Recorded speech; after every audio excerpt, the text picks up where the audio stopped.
فقد افترى إثما عظيما. Bismillahirrahmanirrahim. Assalamualaikum warahmatullahi wabarakatuh. Alhamdulillah, salatu wassalamu ala rasulillah. Asyhadu an la ilaha illallah wahdahu la syarika lah, wa asyhadu anna muhammadan abduhu wa rasuluh. Amma ba'd. Ikhwati fillah rahimani wa rahimakumullah. Kita awali kajian kita dengan mengucap hamdalah, bersyukur kepada Allah Subhanahu wa taala. Hari ini kita berkumpul di rumah Allah Subhanahu wa taala yang insyaallah Allah berkahi, Allah turunkan sakinah di dalamnya. Karena banyak di antara orang-orang yang malam ini berkumpul tapi berkumpulnya di tempat yang bukan Allah Subhanahu wa taala ridhai.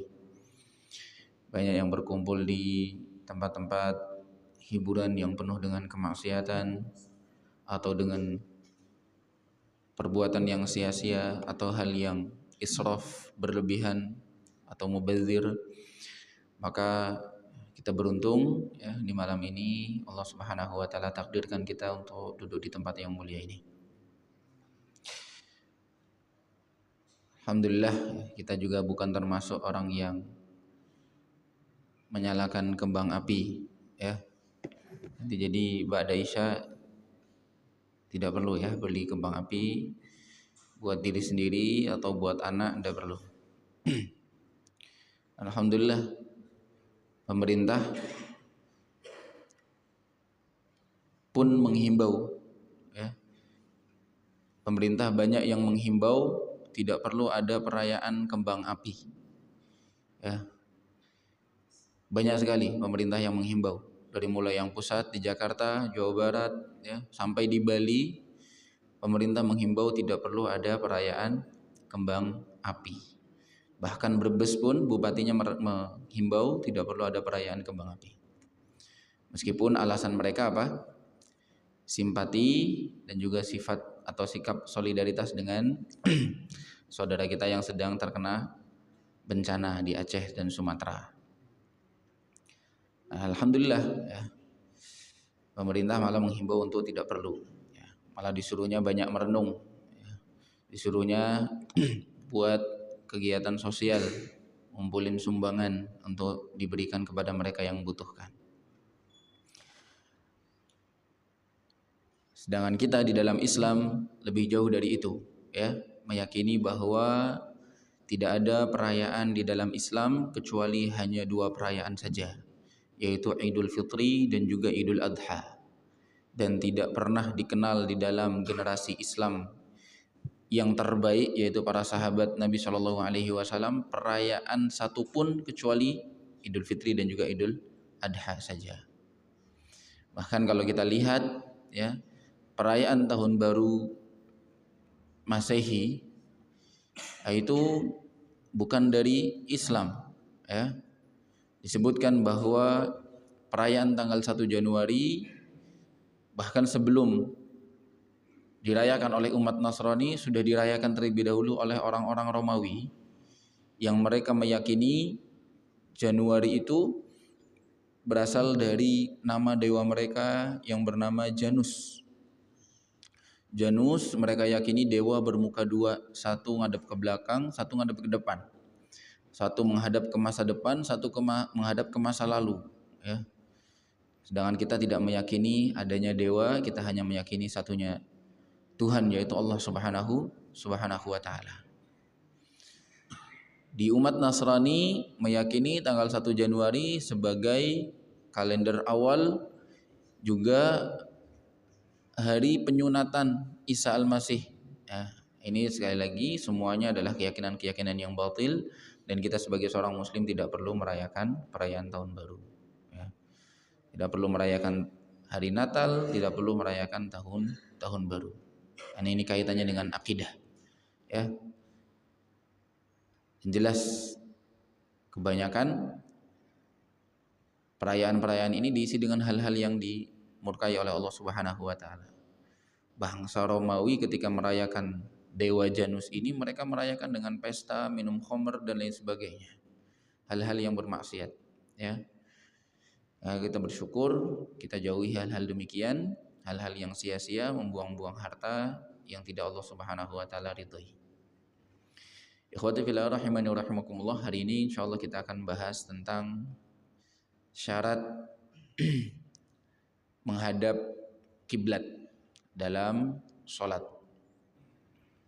Menghadap kiblat ini satu hal yang begitu urgent, sangat penting sekali, bahkan dianggap sebagai syarat sahnya sholat. Seseorang tidak akan sah sholatnya kecuali dia menghadap kiblat. Kalau syarat sah itu kurang lebih artinya syarat ini harus dipenuhi sampai sholat kita diterima. Ya. Beda dengan syarat wajib. Ya, contohnya syarat wajib itu misalnya baligh. Baligh itu bukan syarat sah tapi syarat wajib. Karena orang yang belum baligh dia tetap bisa sah sholatnya. Anak kecil menutup aurat, berwudu, menghadap kiblat, sholat dengan sempurna, maka sah sholatnya. Tapi dia belum wajib. Ya, yang wajib adalah ketika seorang sudah baligh. Disebut syarat wajib. Artinya syarat ini kalau terpenuhi sudah mulai wajib sholat bagi dia. Sedangkan syarat kiblat disebutnya sebagai syarat sah. Syarat yang kalau dipenuhi sah sholatnya, kalau tidak sah sholatnya. Ikhwati fillah rahimani wa rahimakumullah.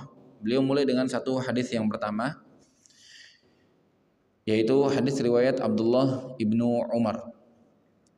Namun dalam hadis ini langsung disebutkan bahwa Nabi SAW sholat di atas kendaraan beliau tanpa menghadap kiblat, sholat sunnah. Jadi sebelum kita bacakan hadis ini, alangkah baiknya kita bacakan sedikit tentang teori kiblat, ya, teori kiblat. Yang pertama yang perlu diketahui bahwasanya kiblat ini adalah syarat sah. Allah Subhanahu wa taala berfirman dalam surat Al-Baqarah, "Qad nara taqalluba wajhika fis sama' falanwalliyannaka qiblatan tardaha. Fawalli wajhaka syatral masjidil haram wa haitsu ma kuntum fawallu wujuhakum syatrah." Dalam surat Al-Baqarah ayat 144. Ketika Nabi SAW sedang duduk di masjid, kemudian ada seseorang yang masuk masjid, kemudian sholat di samping beliau. Setelah sholat mendatangi beliau, mengucap Assalamualaikum. Nabi jawab Waalaikumsalam atau Waalaikumsalam. Nabi langsung mengatakan Irji' fasalli fa innaka lam tusalli. Ulangi sholatmu, kamu belum sholat. Akhirnya orang tersebut mengulangi sholat berkali-kali dan tetap diminta oleh Nabi untuk mengulang sholatnya. Nabi SAW pun diminta, kata laki-laki tadi, ana tidak bisa sholat lebih baik dari ini, tolong ajarkan ana wahai Rasul. Akan disebutkan oleh Rasulullah SAW tuntunan tata cara sholat Nabi SAW dari takbir sampai salam. Hadis ini yang kemudian dipegang oleh para ulama yang harus dan wajib tidak boleh ditinggalkan. Nabi sebutkan secara ringkas tata cara sholat kepada laki-laki tersebut. Kemudian yang sering kita ketahui sekarang belakangan dengan istilah rukun, istilah syarat, nah, itu diambil dari hadis ini. Karena Nabi SAW tidak pernah mengatakan rukun sholat itu niat, rukun sholat itu takbir, tidak pernah. Ya, bagaimana para ulama bisa menyimpulkan ini rukun, ini wajib, ini sunnah, ini makruh? Itu semua dari kesimpulan mereka ketika mereka mencoba memahami hadis-hadis Nabi SAW. Di dalam riwayat ketika Nabi mengajarkan sholat kepada orang yang sholatnya buruk sampai diulang berkali-kali, Nabi SAW katakan, "Idza qumta ila shalah," kalau mau sholat, fa asbighil wudu, maka berwudulah. Wudu sudah kita bahas. Tsumastaqbilil qiblah, setelah itu menghadaplah kiblat. Nah, ikhwati fillah rahimani wa rahimakumullah, satu hal yang begitu penting dalam perkara kiblat. Dalam menghadap sesuatu itu ada istilah kita menghadap bendanya, zatnya, ainnya. Ada juga istilah menghadap arahnya saja. Ya, contoh misalnya, ya, tiang misalnya, tiang ada di depan saya ini ada di hadapan saya. Itu saya benar-benar ketika ditarik garis depan saya dari dada saya, arah dada saya ditarik menyentuh kepada tiang ini, maka disebut saya menghadap bendanya. Saya menghadap bendanya. Tapi ada juga istilah ketika saya tidak menyentuh tiangnya, ketika ditarik garis dari saya ke depan, tidak menyentuh tiangnya, tapi menyentuh sampingnya. Itu disebut menghadap ke arah tiang, bukan menghadap ke tiangnya. Menghadap ke arah. Nah, ini dalam menghadap kiblat pun ada dua metode. Ada yang menghadap kena langsung kiblatnya, Ka'bahnya kena. Kalau ditarik ketika kita berdiri, ditarik garis dari depan kita, benar-benar menyentuh bagian Ka'bah. Itu namanya istiqbal ainil qiblah. Menghadap benda kiblatnya itu, benda Ka'bahnya itu. Nah, yang seperti ini hanya diwajibkan bagi mereka yang menyaksikan Ka'bah secara langsung. Ya, mereka yang sholat di Masjidil Haram, ya, yang langsung mereka melihat Ka'bahnya di tempat sholat mereka. Orang-orang seperti ini yang sholat di dalam Masjidil Haram atau di dalam pelataran Ka'bah, mereka tidak boleh melenceng 1 senti pun dari Ka'bah. Para ulama sepakat. Artinya kalau misalnya dia berdiri, ternyata ditarik garis lurus, nggak nyenggol Ka'bah, bahkan 1 senti pun nggak nyenggol, melenceng, sholatnya tidak sah. Makanya teman-teman saksikan, ya, di dalam Ka'bah itu atau di pelataran Ka'bah dan sekitar Masjidil Haram, shofnya tidak lurus, tapi shofnya apa? Melingkar. Shofnya melingkar. Karena mereka harus kena Ka'bah. Karena kalau misalnya shofnya lurus, pasti sebagian ada yang tidak kena Ka'bah ketika ditarik garis lurus dari badan dia, tidak bersentuhan dengan Ka'bah, sehingga tidak sah salatnya. Allah Subhanahu wa taala berfirman, "Fawalli wajhaka syatral Masjidil Haram." Dalam satu hadis riwayat Ibnu Abbas, beliau bercerita, "Lamma dakhala an-nabiy sallallahu alaihi wasallam al-bait, da'a fi nawahihi kulliha wa lam yusalli hatta kharaja minhu. Falamma kharaj raka'a rak'atain fi qubulil Ka'bah wa qala hadhihi al-qiblah." Suatu ketika Nabi masuk ke dalam Ka'bah, kemudian berdoa di setiap sudut Ka'bah, di setiap sudut Ka'bah mengangkat kedua tangan, kanan kiri, depan belakang, di pojok-pojoknya sudah Nabi sallallahu alaihi wasallam berdoa. Beliau keluar, kemudian sholat di luar Ka'bah, menghadap ke Ka'bah, kemudian mengatakan hadhil qiblah, inilah kiblat. Inilah kiblat. Jadi orang yang sholat melihat Ka'bah, dia harus mengenai Ka'bah, tidak boleh melenceng. Bukan menghadap arahnya kiblat. Nah, mereka yang tidak bisa melihat Ka'bah secara langsung,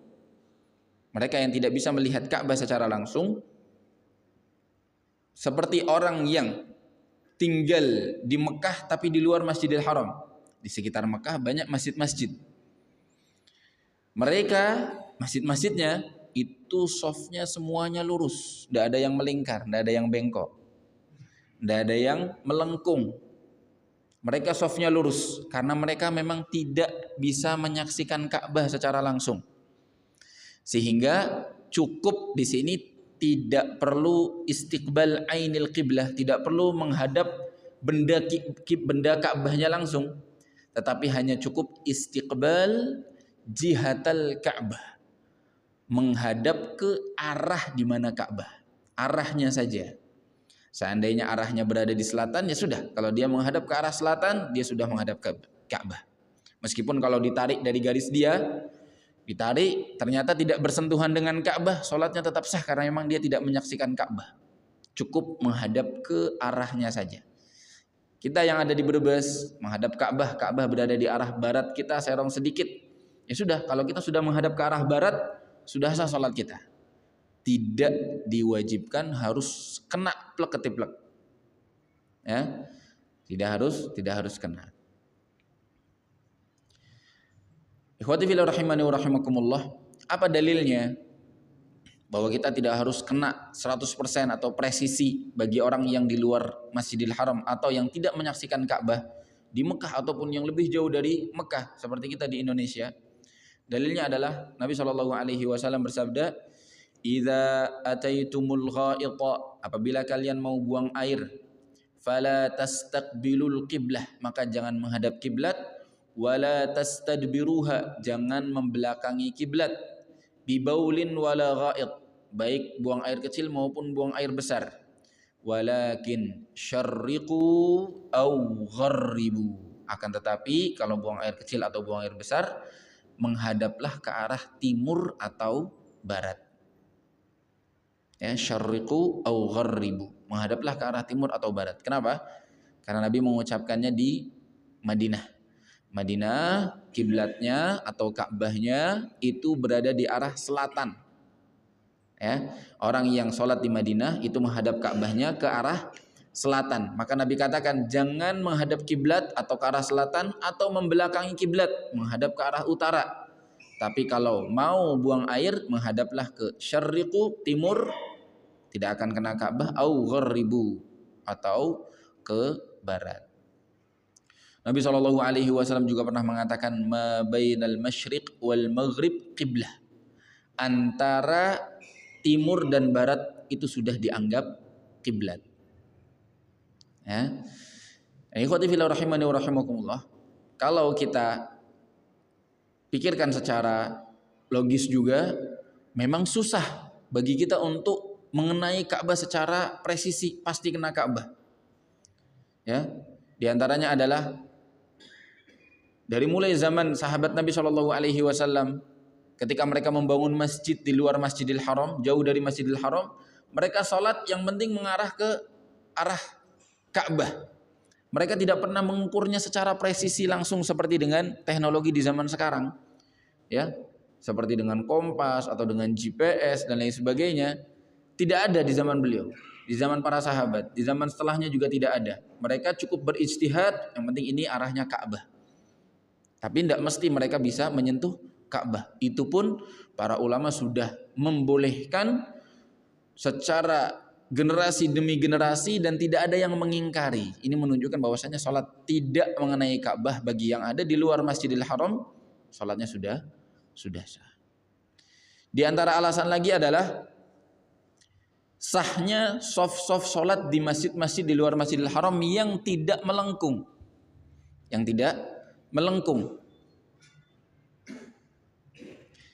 Ikhwati fillah rahimani wa rahimakumullah, kalau harus menghadap Ka'bahnya secara presisi, harusnya dimanapun kita sholat melengkung.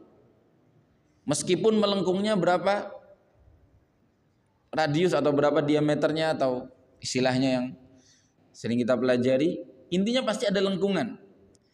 Karena kalau kita lurus softnya seperti yang di Masjid Al-Marzuq ini, mau sepresisi apapun pasti ada beberapa jamaah yang kalau ditarik garis lurus dari arah depan dia tidak akan menyentuh Ka'bah. Kenapa? Karena Ka'bah itu lebarnya, ya, salah satu sisinya saja, misalnya sisi yang ada pintu Ka'bah, itu panjangnya atau lebarnya maksimal hanya 12 atau 13 meter. 12 atau 13 meter. Ya. Jadi kalau misalnya ada satu soft lurus, mereka softnya sepanjang satu soft, ya. Soft pertama itu misalnya sholat Idul Fitri, sholat Idul Adha, sholatnya di lapangan, panjangnya sampai puluhan meter. Maka yang akan kena Ka'bah hanya yang di belakang imam 12 meter saja. Misalnya patokan arahnya, ini imamnya sudah sejadahnya diarahkan menyentuh Ka'bah. Baik, yang di belakangnya imam yang kena Ka'bah itu hanya sekitar 12 meter saja. Di luar 12 meter yang paling ujung sana jelas kalau ditarik dari garis dia tidak akan menyentuh Ka'bah. Berarti gimana sahnya sholatnya? Sah atau tidak? Sholatnya tetap sah. Para ulama tidak ada yang mengatakan sholatnya tidak sah. Ini menunjukkan bahwasanya tidak harus presisi. Ya, kalau melenceng sedikit itu diperbolehkan.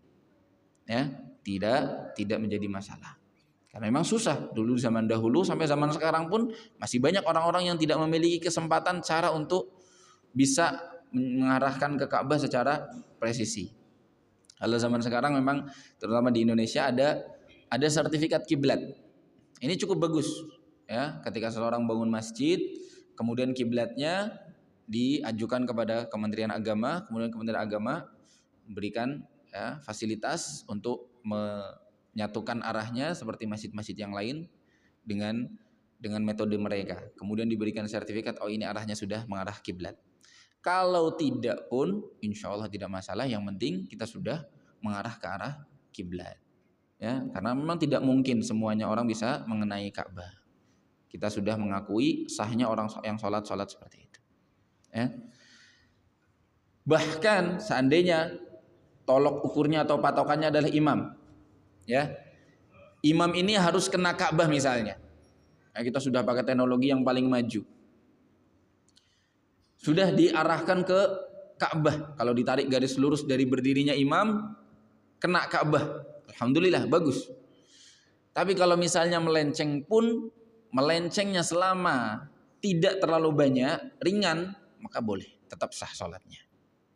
Tetap sah sholatnya. Seandainya seorang imam di masjid ini, ketika dicek, ya tarik garis lurus ke depan sana, ternyata sampai Mekah nggak nyentuh Ka'bah. Itu tidak masalah insya Allah. Yang penting menghadap ke arahnya Ka'bah. Menghadap ke arahnya Ka'bah. Kadarnya berapa? Sesuai uruf saja, sesuai adat saja. Kapan seseorang dianggap tidak menghadap ke arah Ka'bah atau ke arah kiblat? Ya, kita punya arah mata angin 4 misalnya. Ya, barat, timur, utara, selatan. Ya, barat, timur, utara, selatan. Kita menghadap, anggap saja kita barat, ya, anggap kita barat. Kalau kita menghadap sudah ke arah barat, itu arah kiblat, sesuai. Kalau misalnya dia melenceng sedikit ke kanan atau ke kiri, para ulama sebagian mengatakan maksimal 45 derajat. Itu di bawah 45 derajat masih sah sholatnya karena dia tetap dianggap menghadap ke arahnya kiblat. Kenapa hitungan 45 derajat ini? Ijtihad di antara mereka meskipun ada khilaf, ya, tapi ini cukup kuat pendapatnya. Artinya kalau dia melencengnya lebih dari 45 derajat, itu sudah dianggap tidak menghadap ke arah kiblat lagi, tapi menghadap ke arah lain dari kiblat. Contohnya misalnya kita menghadap ke arah barat. Di sana ada selatan. Di sana ada selatan, menghadap ke arah barat. Dari kita menghadap ke arah barat untuk bisa menghadap ke arah selatan, kita perlu berbelok berapa derajat? 90 derajat. Ya, 90 derajat dari arah barat, baru kita dikatakan menghadap ke arah selatan, atau kalau ke arah kanan dikatakan menghadap ke arah utara. Ya, maka para ulama mencoba, ya, mengatakan, ya, kalau misalnya kurang dari setengah masih dianggap mengarah ke arah yang sama, tapi kalau lebih dari setengah sudah berganti arah. Ya, dari 90 derajat itu dibagi 2, itu tengah-tengahnya 45 derajat. Artinya kalau seseorang menghadap melenceng dari arah barat kurang dari 45 derajat, masih dimaafkan oleh para ulama dan insya Allah sholatnya sah. Tapi kalau misalnya dia melencengnya dari arah barat, melenceng lebih dari 45 derajat, lebih condong ke arah selatan atau lebih condong ke arah utara, yang seperti inilah yang tidak dimaafkan, ya, tidak ditoleransi. Dia lebih baik mengulang sholatnya, ya, karena tidak sah sholatnya kalau dia sengaja. Dia sengaja ngadepnya ke arah lebih dari 45 derajat melencengnya, atau bahkan 90 derajat, atau bahkan lebih dari 90 derajat sudah menghadap ke timur misalnya. Itu jelas orang yang sholat menghadap ke timur, selatan, ke utara tidak sah sholatnya kalau dia sengaja. Artinya kalau tidak disengaja, ya, dia sudah berijtihad, ternyata ijtihadnya salah, dia sudah nanya, sudah pakai kompas, ternyata aplikasinya error misalnya, ya, menghadapnya salah, maka insya Allah juga tidak mengapa, karena dia tidak sengaja. Dia salahnya di tengah-tengah, ya tinggal diperbaiki. Misalnya saat lagi sholat, ternyata dia baru tahu dia sholat menghadap ke arah selatan, tinggal dikasih tahu, akhi, ya, dikasih tahu sama orang yang tahu, antum sholatnya salah. Dia langsung lanjutkan sholatnya dengan menghadap ke arah barat, diperbaiki, atau kitanya yang bantu perbaiki, akhi, badannya sini, ya, Tinggal yang sholat salah ini melanjutkan sholatnya dan insya Allah tidak perlu mengulang rakaat yang sudah lewat salah kiblatnya karena dia tidak sengaja dan sudah berusaha. Kecuali kalau dia tidak berusaha, ngasal. Jadi dia mau sholat di suatu tempat, baru datang ke tempat itu, dia nggak tahu arah timur mana, barat mana, dan nggak sempat nanya, langsung sholat ngasal. Selesai sholat, dia dikasih tahu akhir antum salah sholat, salah ngadepnya, harus ngadep sini, maka dia mengulang sholat. Karena dia belum berusaha, dia ngasal. Ya, kalau dia sudah berusaha, tidak disengaja menghadap ke arah selain kiblat, maka para ulama mengatakan sholatnya tetap sah. Nah, ikhwati fillah rahimani wa rahimakumullah, terkait hadis pertama yang akan kita bacakan itu ada kondisi-kondisi di mana seseorang boleh tidak menghadap kiblat. Ya, boleh untuk tidak menghadap kiblat. Di antaranya adalah ketika seorang tidak mampu tahu, ya sudah tanya dan sebagainya, tapi tidak ada yang bisa ditanya, tidak ada alat, ya maka dia boleh sholat menghadap ke arah manapun, ikhtiarnya dia. Ya, atau yang memang tidak mampu menghadap kiblat, tahu tapi tidak mampu, ya orang yang sakit, ya atau orang yang terpaksa, ya tidak bisa menghadap kiblat, maka tidak masalah. Ini uzur bagi mereka. Uzur bagi mereka. Nah, ikhwati fillah rahimani wa rahimakumullah, termasuk diantaranya adalah yang di hadis yang pertama kita bacakan, yaitu sholat sunnah. Sebutkan Nabi SAW kana yusabbihu ala dhahri rahilatihi. Nabi SAW bertasbih. Tasbih di sini maksudnya bukan ucapan subhanallah, ya, tapi tasbih di sini maksudnya adalah sholat sunnah. Jadi sholat sunnah seringkali biasa disebut dengan tasbihah, ya. Ini dilihat dari di antara rangkaian tata cara sholat itu ada ucapan tasbih, ya, sehingga diwakili, ya, ucapan sholat sunnah itu diwakili dengan istilah tasbih, ya. Namun maksudnya adalah sholat sunnah. Sunnahnya apa saja? Sholat sunnah rawatib dan sholat sunnah lainnya. Beliau sholat sunnah ala dhahri rahilatih, di atas kendaraan beliau.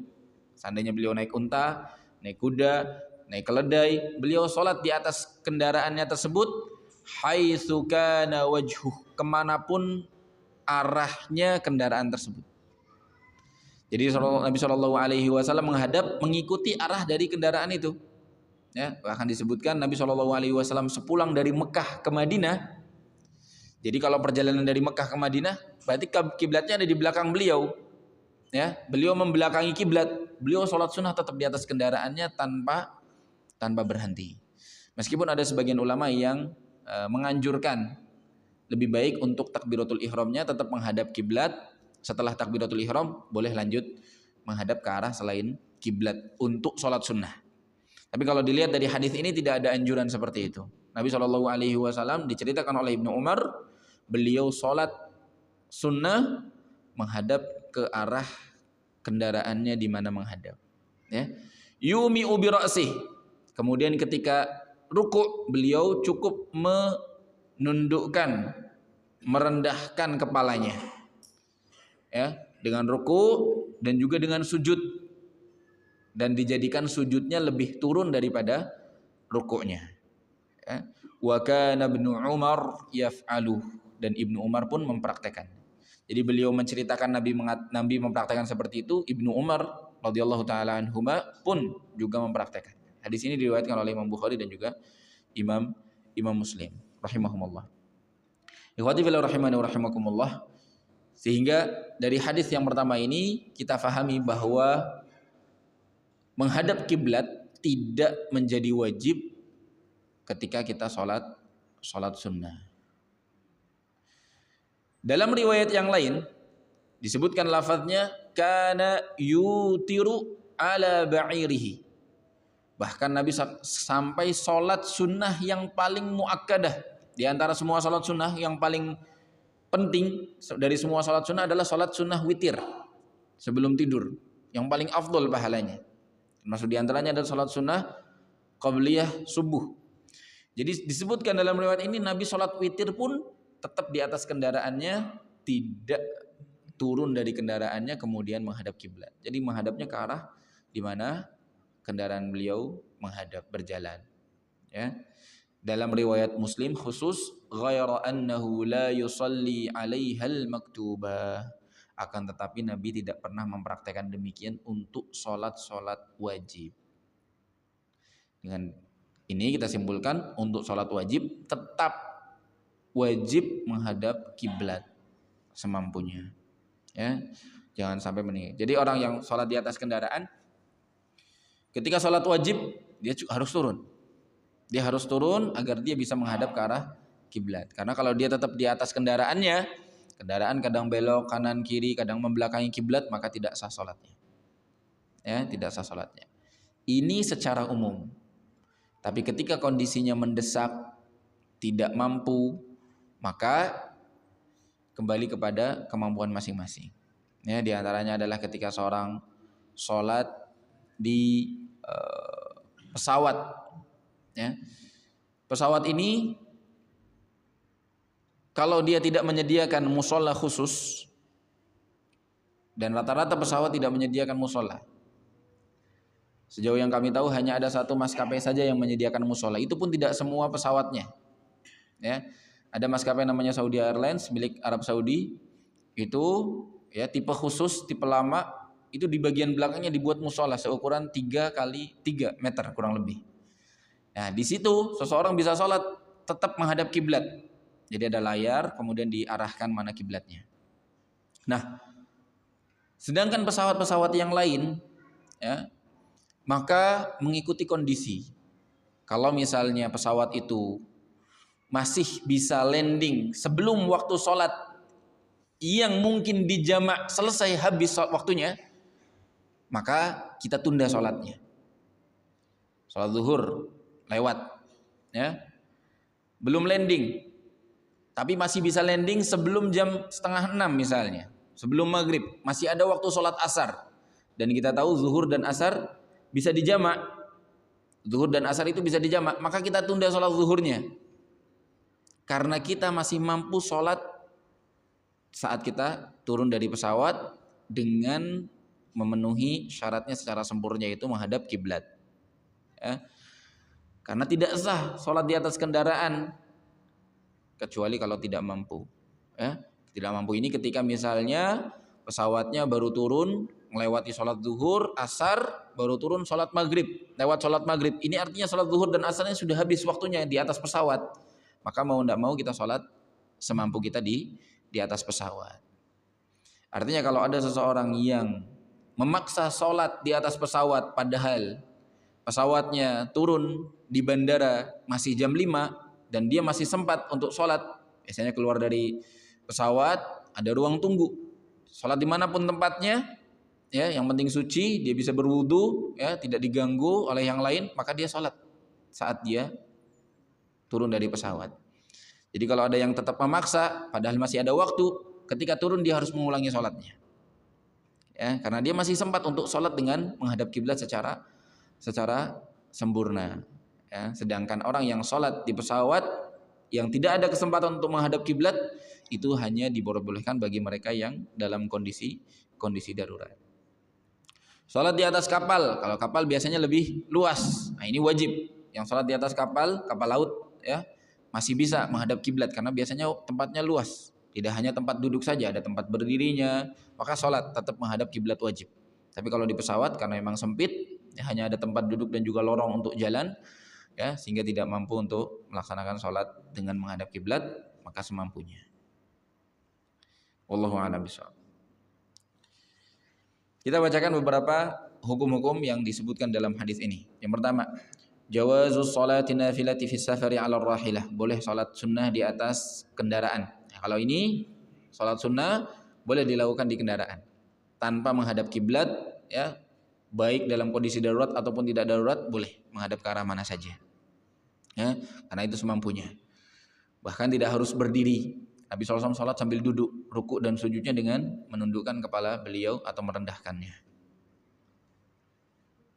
Dan sholat yang dikerjakan pernah kami sebutkan yang paling afdol itu sholat witir dan juga duha dan juga sholat qobliyah subuh.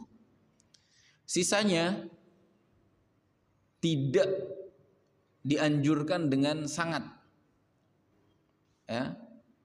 Artinya kalau misalnya kita sudah terbiasa sholat sunnah saat kita tidak safar, sholat sunnah qobliyah zuhur, ba'diyah zuhur, kemudian ba'diyah maghrib, ba'diyah isya, saat safar kita tidak mengerjakannya, itu tidak mengapa, tidak tercela juga, ya.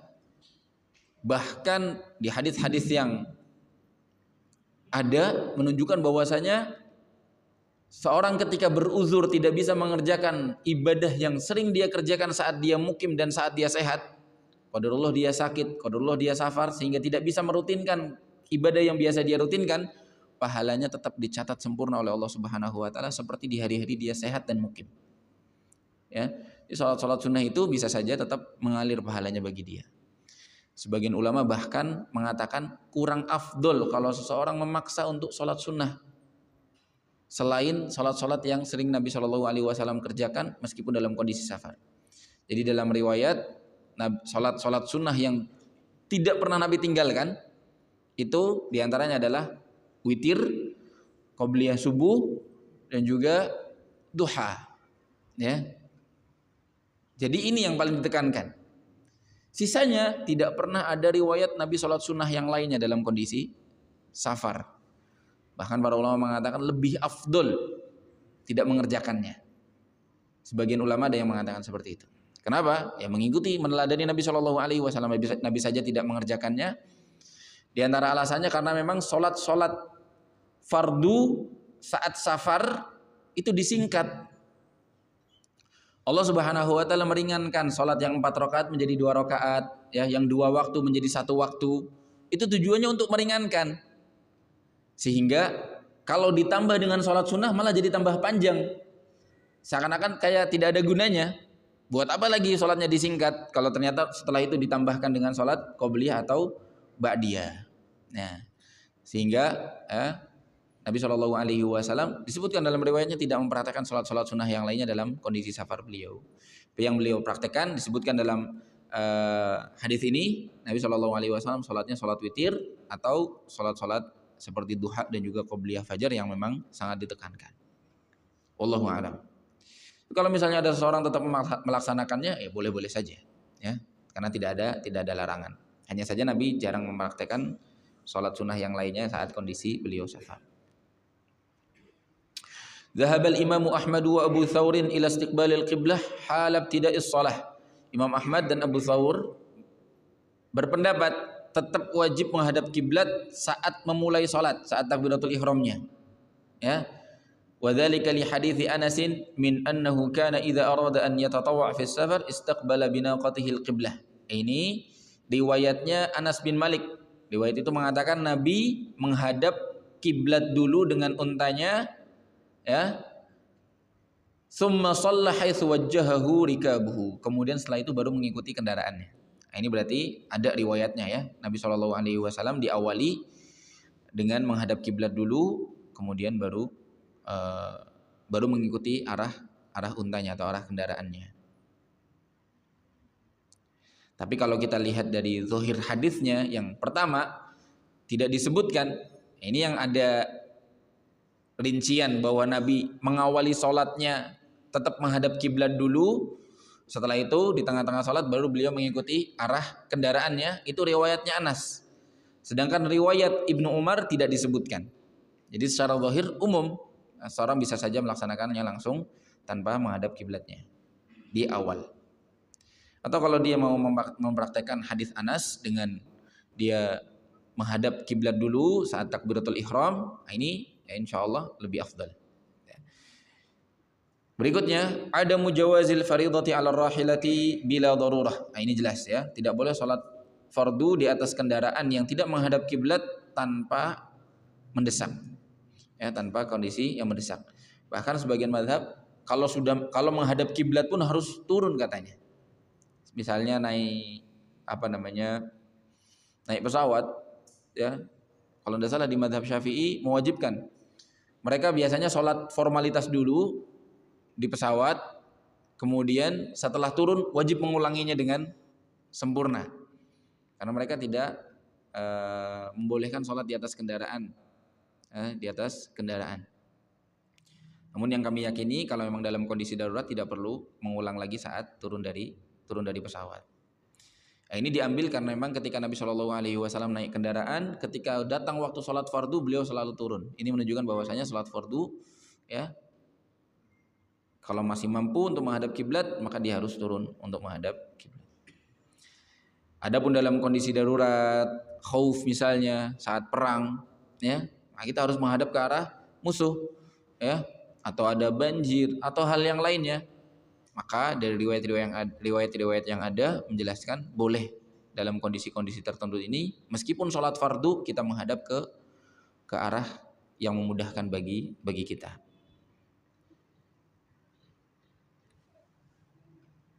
Ikhwati fillah rahimani wa rahimakumullah, di antara faidah tambahannya adalah beliau menyebutkan samahatu hadhihi syariah wa targhibul ibad bil izdiyad min at-ta'at bitashili subuliha falillahil hamdu wal minnah. Ini Masya Allah syariat menurut beliau sangat sayang sekali, peduli sekali dengan umatnya, dengan memudahkan praktek-praktek ibadah, tetap menganjurkan untuk memperbanyak ibadah meskipun dalam kondisi safar, ya. Jadi tetap boleh melaksanakan sholat sunnah dan dimudahkan, ya, boleh menghadap ke arah selain kiblat. Tapi kalau sholat fardu, sebagaimana dalil yang ada wajib menghadap kiblat. Baik, kita berpindah ke hadis berikutnya yaitu hadis tentang tahwil kiblah, perpindahan kiblat. Ikhwati fillah rahimani wa rahimakumullah, Nabi SAW salat menghadap ke Masjidil Aqsa di Madinah itu cukup lama. Jadi dari awal disyariatkannya salat, ya, awal dakwahnya beliau sudah ada salat di pagi hari 2 rakaat, di sore hari 2 rakaat, sampai turun syariat atau Nabi SAW jemput syariat sholat 5 waktu saat beliau Isra dan Mi'raj, itu masih menghadap ke arah Masjidil Aqsa. Sampai hijrah ke Madinah di tahun pertama sempurna 12 bulan menghadap ke Masjidil Aqsa. Barulah di tahun kedua sekitar 4 bulanan atau 3 bulanan beliau menghadap ke Masjidil Aqsa, turun perintah pengalihan kiblat. Ini diawali dari firman Allah Subhanahu wa taala yang berbunyi qad nara taqalluba wajhika fis sama. Kata Allah, Muhammad, kami sudah sering ngelihat engkau itu menengadah ke langit, menengadahkan wajah kamu ke langit. Dan Allah tahu isi hati Nabi Muhammad SAW. Falanuwalliyannaka qiblatan tardaha. Maka pada hari ini kami pindahkan kiblat sesuai yang kamu inginkan. Jadi Nabi SAW memang sudah memendam rasa pengen sekali kiblatnya diarahkan ke Masjidil Haram. Ya, bukan Nabi tidak suka dengan Masjidil Aqsa. Nabi SAW memuliakan Masjidil Aqsa. Nabi SAW juga pernah mengimami seluruh para nabi di Masjidil Aqsa dalam sebuah riwayat tentang kisah Isra Mi'rajnya beliau. Ya. Tapi Nabi lebih cinta terhadap Masjidil Haram, Ka'bah, ya, yang ditinggikan bangunannya oleh Nabi Ibrahim alaihissalam, kakek beliau. Ya. Agamanya beliau pun mengikuti ajarannya Nabi Ibrahim alaihissalam, sehingga beliau pengen sekali menghadap ke arah Ka'bah. Dan Allah Subhanahu wa taala di tahun kedua Hijriah kabulkan permintaan Nabi Shallallahu alaihi wasallam. Nah, turunnya firman ini atau wahyu surat Al-Baqarah qad nara taqalluba wajhika fis sama, itu saat beliau Shallallahu alaihi wasallam sedang salat. An Abdullah bin Umar radhiyallahu anhuma qala bainama an-nasu biquba'in fi salati as-subh إذ جاءهم آت فقال إن النبي صلى الله عليه وسلم قد أنزل عليه الليلة قرآن وقد أمر أن يستقبل القبلة فاستقبلوها وكان وجوههم إلى الشام فاستداروا إلى الكعبة رواه البخاري ومسلم. Hadis yang dicantumkan oleh Syekh itu hadis tentang pengalihan kiblat saat sholat subuh di Masjid Quba.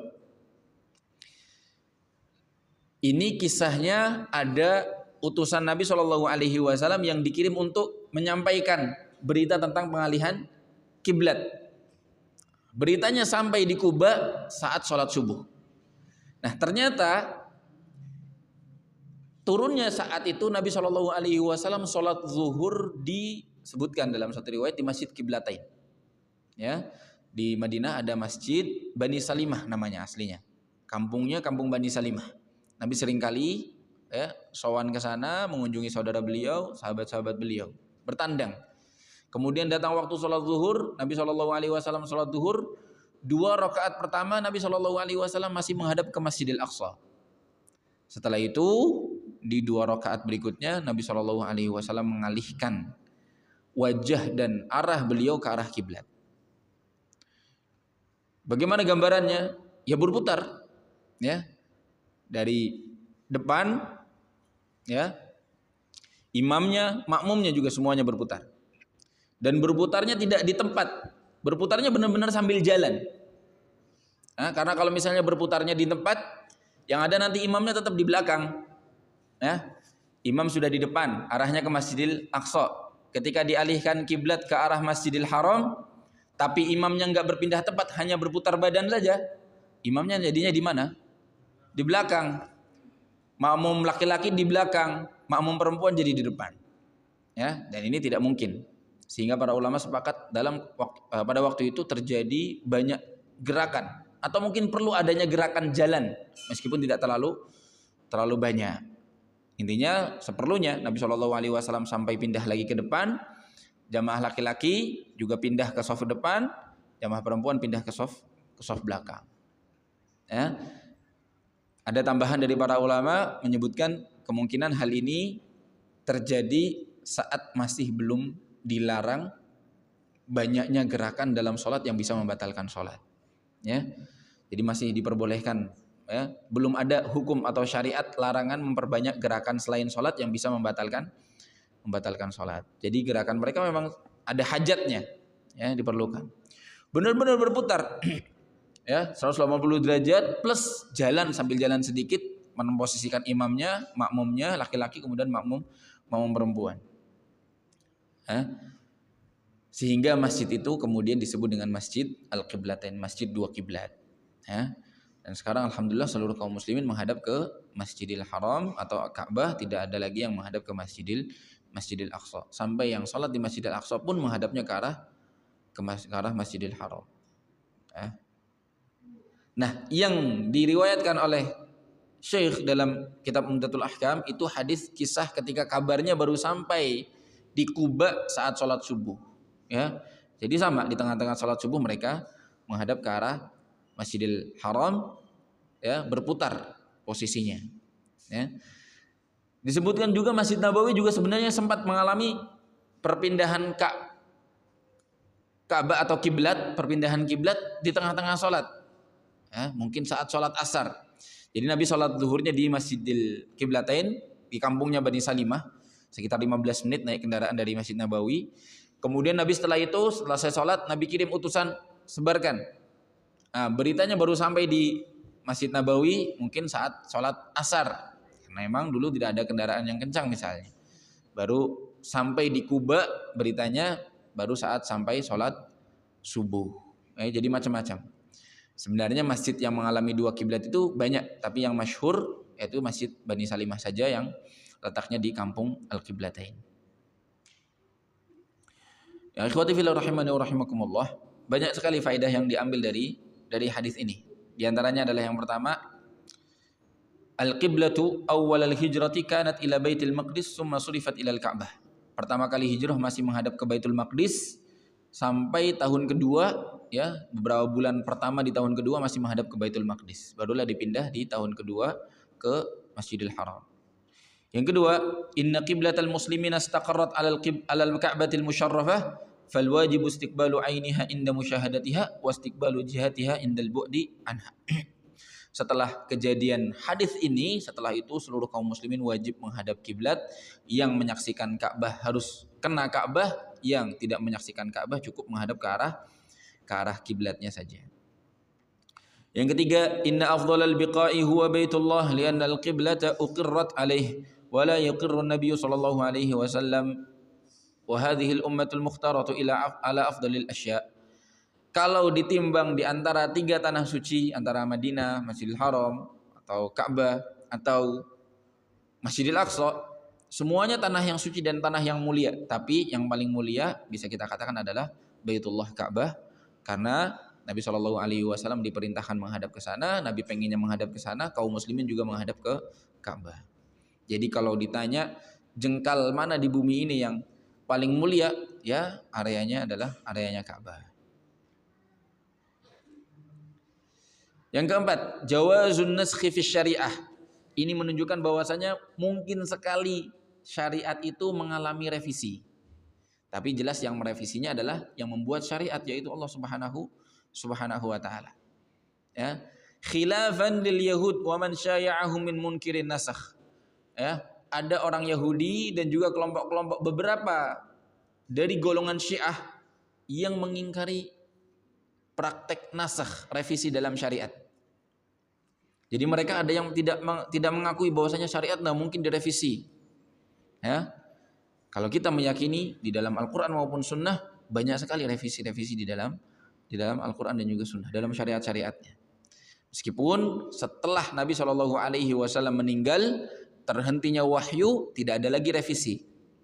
Karena tidak ada lagi wahyu yang turun. Ya. Revisinya terjadi di saat Nabi SAW masih hidup. Banyak sekali. Dalam perang, hukumnya awalnya belum diizinkan, kemudian tiba-tiba di tengah-tengah diizinkan setelah ngelihat kaum muslimin kuat, punya kemampuan. Ya. Awalnya saat perang, satu orang kaum muslimin disuruh melawan 10 atau 20 musuh. Ya, jadi kalau jumlah mereka setengah, ya harus jumlah mereka 1/10 atau 1/20 dari musuh tetap harus maju. Ya. Setelah itu direvisi maksimal satu pasukan, satu kaum muslimin melawan 2 orang musuh. Ya, artinya harus jumlah kaum muslimin setengahnya dari jumlah musuh. Khomer, ya, itu juga sempat melalui revisi. Awalnya boleh. Allah Subhanahu wa taala hanya mengatakan ada baik ada buruk, ada dosa, ada manfaat, tapi dosanya lebih banyak, salahnya lebih banyak, buruknya lebih banyak. Barulah yang kedua, hanya dilarang saat sholat. Artinya kalau mau sholat jangan mabuk, atau kalau lagi mabuk jangan sholat. Setelah itu baru revisi yang ketiga, haram secara mutlak kapanpun, sampai detik ini juga diharamkan khamr. Jadi benar-benar revisi itu ada di dalam syariat. Ya. Orang-orang Yahudi mereka bahkan merasa aneh, kemudian mengingkari. Awalnya mereka senang ketika orang-orang Islam menghadap ke Masjidil Aqsa. Ya, karena mereka orang-orang Yahudi juga ya seringkali di saat mereka menjadi umatnya Nabi Musa alaihissalam dan masih lurus misalnya, mereka menghadap ke Masjidil Aqsa. Nah, ketika terjadi pengalihan kiblat ke Masjidil Haram, mereka benci, mereka tidak terima, mereka mengingkarinya dan lain sebagainya. Ya, sehingga kita sebagai seorang umat Nabi Muhammad SAW patuh terhadap apapun yang turun dari syariat Allah Subhanahu wa taala. Baik, ikhwati fillah rahimani wa rahimakumullah, kita jeda dulu untuk dikumandangkan azan. Baik, ikhwati fillah rahimani wa rahimakumullah. Hadis yang terakhir, ya, hadis riwayat Anas ibn Sirin yang kurang lebih maknanya sama, menjelaskan bahwa sholat boleh di atas kendaraan, khususnya sholat sunnah. Baik, ikhwati fillah, barangkali ada yang mau bertanya terkait tentang menghadap kiblat, silakan.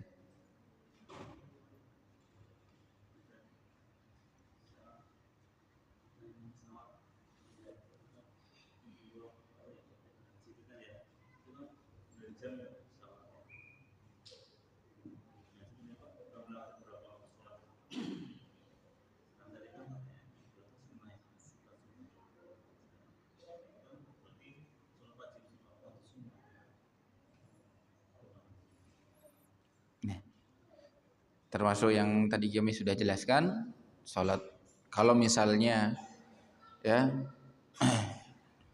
dia berangkatnya jam 7 pagi, ya, jam 7 pagi terbang, landingnya misalnya sampai di Madinah atau di Mekah siang, ya, yang seperti ini dia tidak boleh sholat di pesawat, karena saat turun masih ada waktu ya untuk sholat zuhur maupun asar.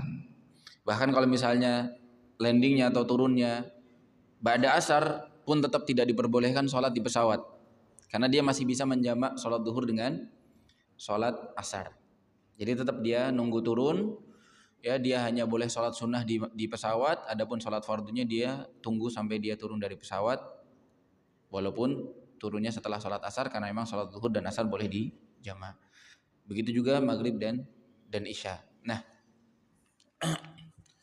kalau memang turunnya ya melewati waktu sholat, misalnya berangkat jam 11 siang ya, sampai di Madinah sudah maghrib misalnya atau sudah isya, kelewatan sholat duhur dan juga sholat asar, para ulama mengatakan ini kondisinya darurat.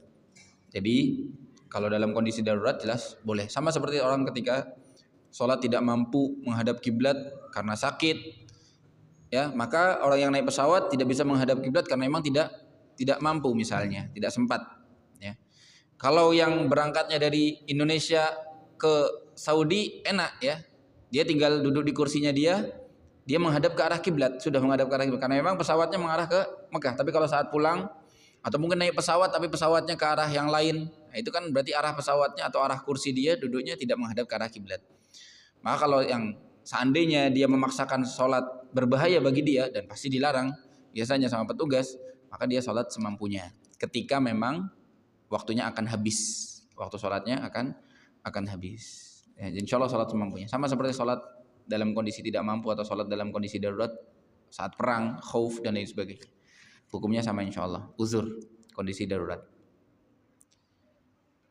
Tapi kalau di mazhab Syafi'i, mereka sebagian yang kami ketahui sholat di pesawat meskipun sudah keluar waktunya, nanti saat turun harus diulangi sholatnya, karena mereka tidak memperbolehkan sholat di atas kendaraan yang tidak menyentuh ke bumi, ya, tidak menyentuh ke tanah.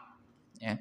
Kalau di kapal laut mereka masih membolehkan, karena memang kapal lautnya menyentuh ke bumi, menyentuh ke air. Tapi kalau pesawat mereka tidak mengizinkan karena memang di antara yang mereka yakini, ya mungkin diambil dari prakteknya Nabi Shallallahu Alaihi Wasallam, setiap kali naik kendaraan beliau turun. Wallahu a'lam bishawab. Tapi kalau menurut kami kalau darurat dan sudah mau waktu habis, ya asarnya sudah mau habis, masuk waktu maghrib, maka kita terpaksa sholat zuhur dan asar dijamak di pesawat dan insya Allah tidak perlu mengulangi, sudah cukup sah insya Allah. Tapi kalau masih mampu, tadi kalau ada pesawat yang menyediakan musola, maka lebih baik sholatnya tetap menghadap kiblat.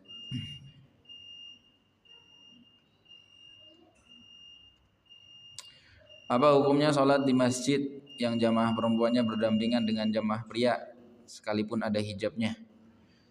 Secara umum sah ya, tidak ada larangan, hanya saja lebih afdol ya, laki-laki di depan, wanita di belakang. Ya. Kadang-kadang soft yang wanitanya sudah dibikin di belakang pun ketika yang laki-laki banyak, akan ada sebagian laki-laki yang sholatnya di samping wanita. Ya, ini menunjukkan bahwasanya pada dasarnya sah-sah saja selama tidak ya berdempetan, ya, yang bisa berikhtilat, menjadikan ikhtilat bercampur, bersentuhan, ya, dan lain sebagainya. Nah, ini yang masuk dalam larangan tapi di perkara-perkara selain atau di luar sholat. Tapi secara umum kalau ditanya sah atau tidak, sah sholatnya. Nah, banyak di beberapa musola yang soft perempuannya disejajarkan dengan laki-laki. Walaupun menurut kami yang paling afdol, sebagaimana hadis Nabi Shallallahu Alaihi Wasallam, ya khairu sufufir rijali awwaluha wa syarruha akhiruha. Sebaik-baik softnya laki-laki adalah yang paling depan, yang paling buruk soft paling belakang. Nah, sehingga ini kita dianjurkan untuk mengarah atau ketika mau sholat bagi laki-laki lebih baik kita berada di soft paling depan. Sebaiknya kalau wanita disebutkan dalam hadis Nabi Shallallahu Alaihi Wasallam kebalikannya, sebaik-baik khairu sufufin nisa'i akhiruha wa syarruha awwaluha. Sebaik-baiknya bagi wanita yang paling belakang, seburuk-buruknya yang paling depan. Namun tidak mutlak. Hadis ini disebutkan sebelum adanya hijab pembatas. Jadi waktu itu di zaman Nabi Shallallahu Alaihi Wasallam, karena para sahabat itu orang-orang yang tidak punya pakaian yang cukup, mereka itu tidak memakai pakaian dalam, ya, sehingga yang paling belakang bisa melihat auratnya laki-laki yang di depannya tanpa disengaja jelas, tapi resiko. Sehingga Nabi SAW mengatakan bagi wanita lebih baik sholatnya paling belakang. Jadi ketika mereka mau memulai soft dari mulai belakang. Ya, ada yang mengamalkannya secara umum sampai zaman sekarang pun, ya, sofa yang paling afdal bagi wanita dimulai dari yang paling belakang. Tapi wallahu a'lam bishawab, yang kami yakini zaman sekarang sudah ada hijab, tidak ada resiko bisa melihat aurat, maka kembali ke asal, wanita pun boleh memulai softnya dari soft wanita yang paling depan. Ya, tapi jelas lebih baik tetap di belakang softnya laki-laki. Wallahu a'lam. Ada pertanyaan lain? Untuk sholat fardu kan awalnya kita arah kiblat, setelah salam kita itu tahu sudah berbalik dari 40 derajat sampai. Tadi kalau misalnya kita sudah berikhtiar dan tidak disengaja, insya Allah sholatnya tetap sah. Tapi kalau misalnya taunya di tengah-tengah, harus kita pindah, berubah. Taunya di tengah-tengah, harus kita rubah arah kita. Tapi kalau sudah selesai sholat, kalau kita sudah berikhtiar, tidak perlu mengulangnya lagi, ya. Karena insya Allah sah. Buktinya apa? Para sahabat ketika pergantian arah kiblat, ya, mereka tidak mengulangi rakaat pertama dan kedua, ya. Jadi tidak karena kesengajaan mereka menyelisihi perintah, tapi karena memang taunya seperti itu. Ketika dialihkan, mereka tetap melanjutkan sholatnya, tidak mengulangi sholat yang sudah lewat. Tapi kalau misalnya dia tidak beristihad, artinya tidak sungguh-sungguh, tidak sempat ikhtiar, nanya orang, atau lihat handphone, atau tanya, atau lihat peta, lihat arah matahari misalnya dan lain sebagainya, dia nggak istihad ngasal, maka dia harus mengulanginya, karena dia tidak berikhtiar. Ya, dia salah karena keteledorannya dia. Ya, wallahu taala alam bishawab. Ada lagi? Baik, semoga cukup, semoga bermanfaat. Mohon maaf apabila ada yang kurang. Semoga Allah Subhanahu wa taala berikan kita sebagai hamba-hamba yang, ya, selalu diberikan taufik, ya, bisa menyempurnakan ibadah-ibadah kita. Kesempatan datang insyaallah kita membahas tentang hukum membuat soft, ya. Apakah wajib rapat atau nempel, lurus hukumnya bagaimana, kalau mencong hukumnya bagaimana? Apakah berdosa atau tidak? Salatnya sah atau tidak? Insyaallah kita bahas tentang membuat soft salat di kesempatan datang. Subhanakallahumma bihamdik, asyhadu an la ilaha illa anta, astaghfiruka wa atubu ilaik. Assalamualaikum warahmatullahi wabarakatuh. ومن يشرك بالله فقد افترى إثما عظيما.